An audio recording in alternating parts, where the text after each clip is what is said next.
These black country blokes chewing the fat. Listen.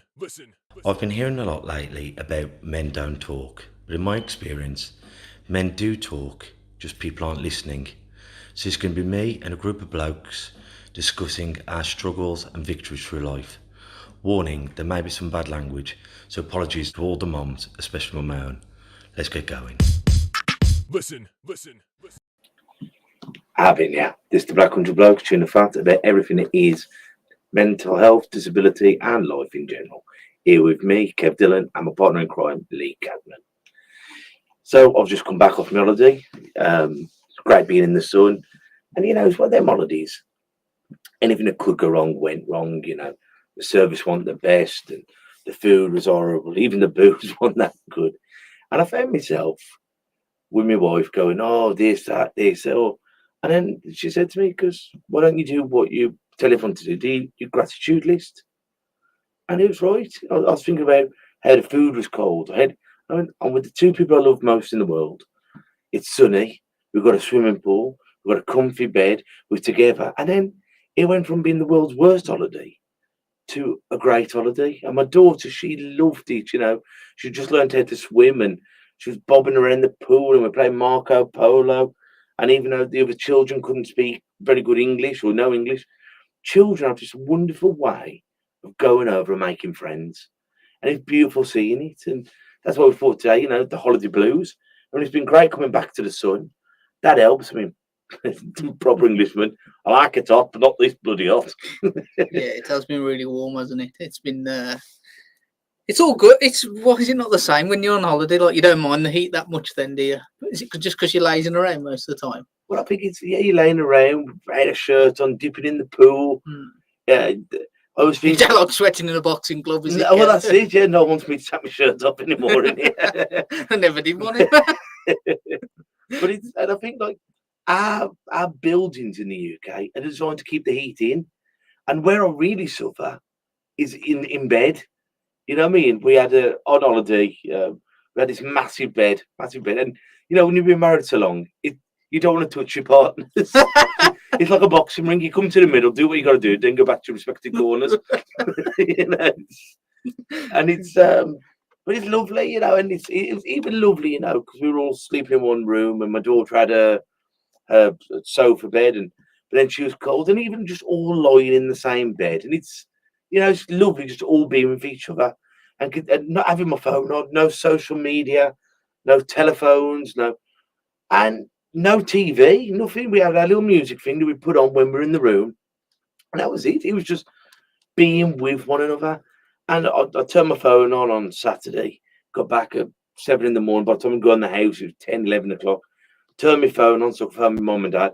And I must have had about 25 WhatsApps and how many notifications. And, you think, and I didn't look at it for the rest of the day. And then on Sunday, you find yourself watching the telly, scrolling down on your social media, and it's just piffle and nonsense. It's either champagne supernova or really depressive bad news. And it was lovely on holiday, just not having that, just me and my girls. If someone wanted to talk to us, or we wanted, smiling and hola, and how are you? And that was wonderful. But then you soon get straight back into the of it all, don't you, Lee? Some of us go straight back into it and remember how the show format goes, Kev. Other of us forget things like what you're grateful for this week. Mention our names, Kev. But you're right. We'll forget gratitude this week. We're not grateful for anything this week. But I'm grateful you're back, Kev, honestly. I'm grateful to see you, old pal. I forgot your question now.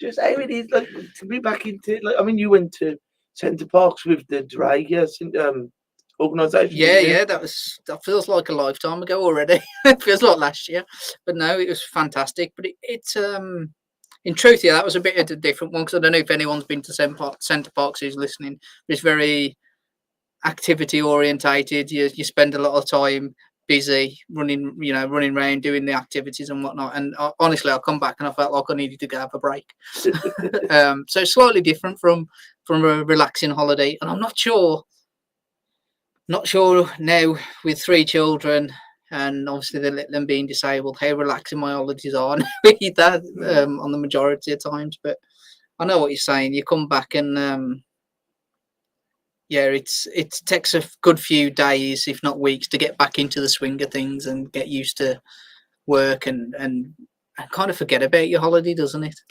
Like just saying that about disabled, I found like this time, and last few times, I think maybe being a daddy, or if it's me always getting worse or whatever, like, because it's so bright over there, and then you go into a restaurant, you go somewhere, it's just going like night blindness, and like, so I try and put sunglasses on, but then you get a bit smudged, so I'm wearing a cap to try and shade it, because like sometimes you're in the pool, you got the glare of the pool and the sky, so my eyes have been terrible while I've been away, and then it's like losing your independence, because it's like, where are the toilets? Where's the... And then you're constantly having to ask my wife, or now my daughter's a little bit older, she was showing daddy, which is lovely, and then we wait for each other. And so, you know, when she needs it, she's going, come on, daddy will take her, or it's lovely. But a lot of it's like buffet food. So I struggle to see it. So my wife goes up and chooses what she thinks I'll like. And it's a bit demasculating. So I'm used to being able to just do what I want when I want. And when you have to take that step back and you have to really think, and look, it's almost like your disability is really thrown in your face all of a sudden. So what do? You start drinking a bit more, and I don't know, you overcompensate with stuff. And then while I was over there, my blooming fibromyalgia really kicked off, and I was in chronic pain. So then I'm throwing the booze down with strong painkillers, but then you're almost falling about the place. You're just trying to kill the pain, you know, just to let everyone else have a better time. And it's tough when you're trying to juggle things and you're thinking, you were blooming hard for this holiday. And when it starts falling apart around you, you're thinking, oh my goodness, come on, universe, give me a break. But then, once again, it's the perception of it. Because when you start going down that route and you're feeling a bit poorly and a bit vulnerable and a bit weak and in pain, then you start looking at the negatives, and then you have to realise, I could have been feeling this poorly anyway in the boxing gym, or I could have been feeling this poorly anyway. At least I don't actually have to do anything while I'm here. Yeah, at least I can just gel, and if I do have to say, come on, put me in the bedroom and you two go and have fun. You know, but I'm learning gradually. Yeah. And it's sometimes it's remind yourself of this before you go down the rabbit hole, isn't it? Going, that is the key to it, really. Yeah. Because when you start going down it, you tend to get lost for a bit. Whereas if you can stop before that point and remind yourself, you tend to steer yourself the right way. And it's having the tools there ready. You know, it's like, you know, you're going, oh well, I need to lift the washing machine. I'll start doing press ups now. But if I've been doing press ups all along, I can lift that washing machine when I need to. Yeah. You never know when you're gonna have to lift something up the stairs, do you? No, it's always funny as well, because obviously throughout your life, many people will probably give you the advice of why you're looking at it like that and looking at it like this. But it's not until you start doing it in your own head that you actually do things, isn't it? You kind of blow people off, really. You know what I mean? Why are you looking at it in this way? Look at it this way, and you know you've got to do it yourself, haven't you? You've got to do it within. You've got to do it within, and you've got to practice doing it. You've got to practice doing it when it's good. Well, yeah, I've had a great day today. What's been good about today? And then when I was talking to one of my best friends in the world, Michelle Cooper, I love her with all my heart, and she was saying like, she always tried to be positive, always tried, like, even in the worst possible days when things happen. She went, but it was false positivity. Some days you've also got to be grateful, but you know, just some days you feel horrible. And allow yourself to feel like that, because we're human beings, and allow ourselves and allow our children to see us sometimes going, that is a bit sad today. I'm not fit. You know what I mean? Not consistently, but allow yourself to feel that. Then hopefully, once you felt it, you can move on past it. You've often said, you know, sometimes when you just got to go and have a lie down. Yeah. But I've said it before, in anger terms as well. So there's never been a good outcome from anyone getting angry, but that doesn't mean you shouldn't get angry. I think you ought to pick your moments, and it's what you get angry at and your reaction to that angry. So there's nothing wrong with getting angry. It's an emotion, but what do you do with that? You've got to, you know, do you go and punch Kev? because you're angry? Would you actually stop and go, you know what? I'm going to go and hit the gym really hard. I'm going to release that anger. You know, it's the way you deal with those things, isn't it? There's nothing wrong with actually doing it, but make sure it's a positive reaction to it. I heard something about being angry, and it really struck true to me. Someone said, give me a bit of advice the other day with emotions. When you say I'm feeling happy or I'm feeling angry, then say, now attach another 2 emotions to it. And that sounds weird, doesn't it? Because like, I'm angry, but now add another 2 emotions. Well, I'm frustrated, or I'm frightened, or I'm. And by doing that, then you start thinking, well, are you just angry, or are you embarrassed? Are you a bit betrayed? I feel happy. Why? Well, my lad won the boxing. I'm happy I've just been on. And I think by adding the other 2 emotions, you actually understand the emotion a bit better. I think it makes you stop and think about it. Yeah. I think that's the key to it. It makes you stop and go, okay. And like I said, am I angry or am I embarrassed? And or it's more curable at that point as well. That feeling, isn't it? It's not curable. I don't know what the right word it is. It's gives you an opportunity to deal with it, because then you go, right, I'm just angry. Well, actually, no, I'm embarrassed. What am I embarrassed about? Can I do something about that? What I was embarrassed about?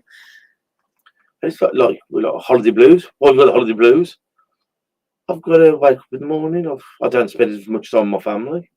I was all inclusive. Now I've got to pay for me dinner. I've got to pay. You don't have to pay for it either way, unless you're stealing it. Yeah, but it's kind of like, I don't get to lie in anymore, or I don't. And you break it down and you go, well, yeah, I'm sad because I love my life. I do. I love my life. I've got a great life, family, friends. I love my gym. I love the radio. I love the podcast for you, the public speaking. But sometimes you think, well, I also love being with my family. And often then, and you know what it's like. We work, you're out 5 days a week, and then you have 2 days off, and you're shattered. They're doing housework. She's off doing her acting, or you're off at a boxing show, or you're.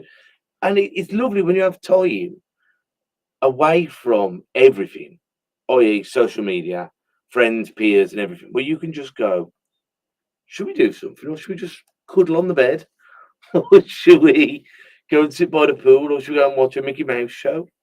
And that's lovely, isn't it, when you've just got that ability to do nothing or everything. It does make you wonder whether you get bored of doing that. Let's say you have the opportunity where you can be on holiday for the next 3 years. What would you do? My feeling is you would want to go and work at some point or do something. I think it'd be great for 4 weeks, and you'd be like, I love you too, but God, do I need to do something else? Well, my brother lived in Thailand for over 20 years, and everyone said, he goes, you'll end up living over there. Everyone went, I love my holidays. Yeah, it doesn't seem like a treat, I suppose, if you're doing it all the time. You get fed up of paradise. Yeah. You know, if you look at the same beautiful lake or the beautiful sea or the beautiful mountains, and you could do whatever you want, eventually you get bored of it. As human beings, we need structure. We need to have to wake up and go and get the newspaper, and then you have your breakfast, and you know what I mean? But I think the difference with structure, and I think what we do so badly in this country is overwork. We do too much, and we feel obligated to do too much. Yeah. And it's, instead of doing 9 till 5s, at 5, 6, 7, 8, 9, 10, you're still checking your emails, your WhatsApps, your social medias. You're doing this, you're doing that. And if it doesn't get done, you're my head on the block, and you're going, I'm working so hard for something that will never love me.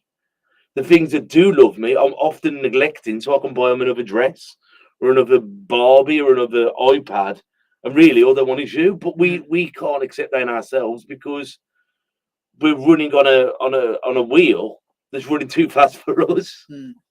Yeah, it's right. You do, don't you? You try and bring material things into life instead of your time. And the time is definitely more important. Spending time, being around. But it's also, I think it's the mentality of employers. Because I read a social media post probably a few weeks ago now, and I won't mention the company because it's a bit unfair. They're not here to defend themselves. But basically, he pulled an employee up on social media because they were off on a shift. You know, it wasn't their shift, and he phoned round all his employees to try and get a shift covered because someone was ill, and none of them covered it. And he went into a rant on social media that they're not committed and that. And I thought, well, actually, you're wrong there. What if what they were doing was more important than? No, don't get me wrong. That business to that person was really important, but what those employers, that was important to them. So, and they owe you nothing. They owe you this thing about loyalty with employers. Like if you were going bankrupt, are you going to give the rest of the money to the employers before you do it? It's not. So they owe you nothing, and you owe them nothing. So, but I think you've got to look and go, actually, that's the way we treat society, that work is the most important thing. And if you're needed there, you drop what you're doing to go there, don't you? And actually, you shouldn't be like that, because most of the time you're neglecting the important things to go and do that. 100%. And I think while we've had a bit of nice weather, I think that in this country, I know it's been hot, but in this weather, if you've got sun, you've got 3 options, haven't you? You can go sit in the garden, if you're lucky enough to have a garden, but you can go to a park, a beach, or whatever it is, go for a walk, do whatever, have a water fight, you know what I mean? Whatever, some of my favourite memories from childhood were a water fight. You know, you have the washing up liquid and they're always got a posh bug with a super soaker. but I used to love that. And I love it when we do it, around mums or around our house, and we're all just getting soaking wet, and it's free. And it's a laugh. I think when it's wet over here, that's when it's expensive to keep your kids entertained, isn't it? You know, because considering a wet little island, you know, if you go to the pictures, bowling, soft play, whatever, that's when the money starts going up. Yeah, it does. Yeah, it's but there is equally as many things to do for free, isn't there? You know, it doesn't have to be. I think that's a problem again. We look at, well, it's wet, so we have to go bowling. Well, actually, just let's sit in and play a ball game. Yeah. You know, I think there is a lot you can do that is cheap and like the cinema. Really, you go to the cinema. Like I took my son to see the new Jurassic World a couple of weeks ago. But you don't speak during it because you're watching the film. Yeah. So really, is it that quality time? I don't know. I don't think so. Look, it's great going with him, don't get me wrong, and I enjoyed the film as well, but it's not, I wouldn't class it as quality time with him. Well, it's like when people take the first date to the cinema. We haven't got to see her. You don't know nothing about her when you leave, yeah. You might know that the film was rubbish. You might not have enjoyed the film, but yeah, really, what do you learn? Not a lot, do you? You said about ball games. I love this Christmas because me and my daughter and my wife played Monopoly first time in blooming, I don't know, 25, however many years, and she loved it. And just counted out the money, and we're all doing this, and we're learning. And if you picked a colour, they couldn't pinch your colour, so we were all being respectful. And you know, but it was great. Just having... You've got to be harsh in these things, Kev. Well, teach her life. No, I'm going to rob yours. And you never finish a game of Monopoly because it goes on for days. You know what I mean? But it was blooming brilliant. And every day we were playing it. And I thought, what a timeless game. Yeah. And they're the good times, aren't they? Yeah, we're more sophisticated and do things like that face thing with the cream. We don't do Monopoly. And you've seen it. No. So basically there's an arm that pops up and you put squirty cream on it. And it lobs it at you? It lobs it at you, yeah. Yeah. I can't remember what it's called, the full name of it. But you can play 2-player as well, so you've got one each, and you've got a button, and it's whoever presses the button quickest moves the dial along to the other person, so they get splatted. But there's so many of them games that you sprays your all grannies, and every kid wants Mousetrap. And even though it's the worst game, you want it to just see it up. It's rubbish, man. Just because everywhere but where you want it to. Yeah, and it gets stuck, and then you have to tilt something. Can we get a digital version? It actually works. Really funny, man. I mean, when you're on holiday, when we're here with the sun and the rain, we've got to stop, look and listen and just think, that's not that bad. And we've got to enjoy it. And... Oh, there you go. Someone's brought his pie face. Thank you very much, Sean. Half it. Yeah. It's calling you pie face, Kevin. Oh, bloody rude. You have been on holiday then. Who you call it pie face? Really funny. And I'd say my favourite memories of holiday were just being with us. And that's all it ever really breaks down to. I remember when we used to say Jazz away, her favourite part of the holiday was lying in bed eating Daddy Crisp Pringles. And it's funny what they remember. Mm. And you think it's going to be all these grand things and all these brilliant things you've bought and these experiences. And it's, what's your favourite thing when we were on the pool? So basically, I might as well have gone to Wales. Yeah, or anywhere. It don't matter, as long as you're all together. No. I love with the airports with the strikes, how nerve-wracking that was. It wasn't until the airplane started lifting, I was convinced I was going on holiday. So at any stage, I'm thinking, it's going to be taken away from me. And I think we've got used to that, haven't we? Almost, we can't look forward to it because at any time, it can be taken away. Yeah. And I think that's the shame, isn't it? It is. That our children having to... So one of the mums said to me at my daughter's Was Jasmine aware of that it might, or did you? We never mentioned that about the holiday. No, I don't blame you. I never mentioned it, but but one of the mums had said that to me. She went, normally when you go, oh, we're going to Lee's party. Oh, we can't because Dad's poorly. No, but they've kind of got used to at any stage now. We're in a lockdown. Bojo said no, or so you know what I mean. And I don't know if that's a good thing. They've learned not to be disappointed when things change. I think it might have been a bit more disappointing if you'd have turned up the airport and had to be turned away. Jasmine wise and yourself. Oh, I don't think you get used to that. Oh, but I think missing a birthday party is one thing. Oh, and I'll tell you, like my mum took the baby down to a park a few weeks before we were going to go away, and this little girl, same age as my daughter, 6, 7-ish, and said to her, she went, "Do you want to know something sad?" And my daughter said, "What?" She went, "We were supposed to be in Spain now, but it got cancelled." I thought, how blooming sad. Mm. And these higher ups, and they go, "Oh well, you know," and well, it's because we haven't got the staff, and oh well, it's because we're overbooked. I'm thinking, our kind of people work so hard for these treats, and it's all right. I'm going, well, come back next week. I've booked my time off. Mm. I can't just say to the gaffer, I can have next week off because I can't have it. We live in the real world where we have to sacrifice, and we sacrifice so hard in time, in money, in effort, and then just go, oh, sorry, there's an email here. And you're thinking, I think the real tragedy of the world today is there's no accountability for anything, is there? Yeah. And it's easy to be less accountable when you're dropping an email and not picking up the phone or face to face as it used to be. You know, it's a lot easier not to, and banging an email out and giving people bad news is easy, isn't it?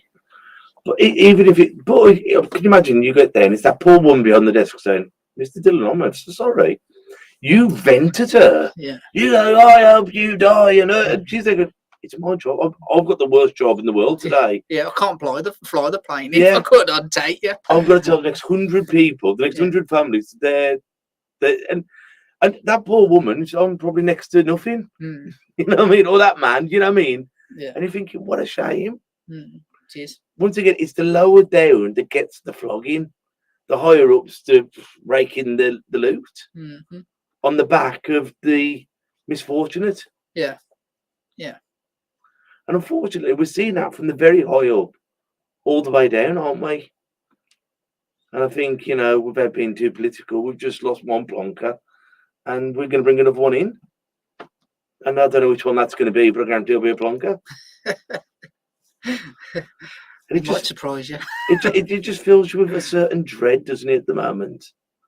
You're thinking something has got to change.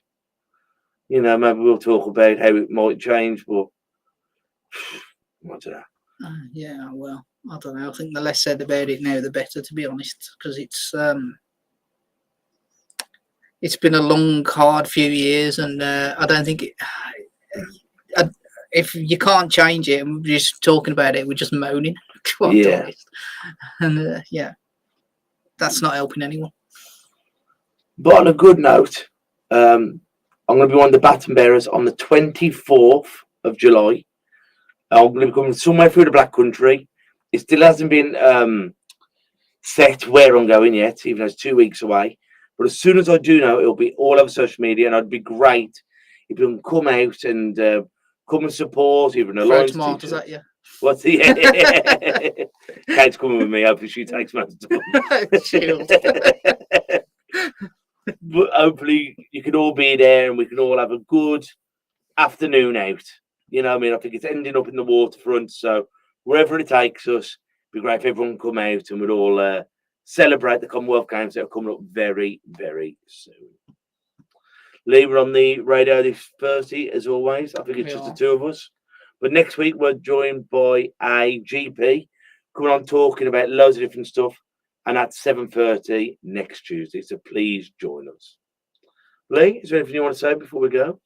No, I'm all good, Kev. I've done a lot of talking the last few weeks. Let you off. I've had to fill the gap, and it's a big gap to fill. That is, Kev. Well, since in that time, have you picked up any quotes or sayings? I knew that was going to come. No. No, it's on you still. Well, look, death is guaranteed, but living a full life isn't.